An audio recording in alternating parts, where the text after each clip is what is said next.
सबसे बड़े धर्मगुरु और पुराण समेत हिंदू धर्म ग्रंथों के महान विद्वान जगत गुरु रामभद्राचार्य जी हमारे साथ जुड़ चुके हैं। जगत गुरु जी प्रणाम आपका और बहुत बहुत स्वागत।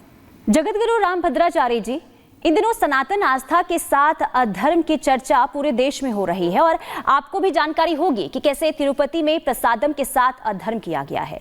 इस पर आप क्या कहेंगे? देखिए, तिरुपति में जो कुछ हुआ वो बहुत अभद्र हुआ, जबकि तिरुपति सबसे श्रेष्ठ संस्था है और अब हम सब हिंदू एकजुट होंगे और इस अपमान का दंड देंगे। कुछ भी हो जाए, हमारी 1857 जैसी परिस्थिति बन गई। मंगल पांडे इसी पर तो आक्रोशित हुए थे।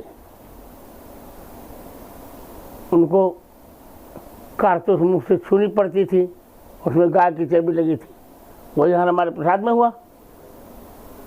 अब हम सब इकट्ठे होंगे और इस अपमान का कठोरता से दंड देंगे। बिल्कुल। और देखिए, मेरा एक सवाल ये भी होगा कि सनातन आस्था से खिलवाड़ सिर्फ प्रसादम तक ही सीमित नहीं है। पिछले कुछ महीनों में ये देखा गया है कि कभी रोटी और कभी जूस में तमाम तरह के जो खाने पीने की चीज है उसमें मिलावट किया गया है। कुछ वर्ग के लोग इसमें पकड़े भी गए हैं। आखिर ये हो क्यों रहा है और इसके पीछे मानसिकता आखिर क्या हो सकती है? मैं कह रहा हूँ यही, हम दंड की व्यवस्था कर रहे हैं। क्रांति होगी। अब याचना नहीं, अब रण होगा, संग्राम महाभीषण होगा।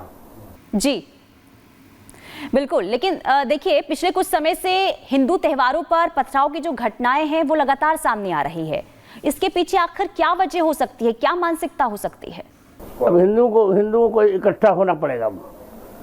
सब समस्याओं का समाधान है हिंदुओं का इकट्ठा होना।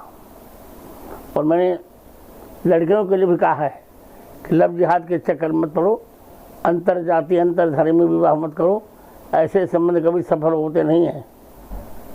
अपनी वर्ण व्यवस्था में रहो, सब कुछ मंगल होगा। यही कहकर मैं चल रहा हूँ।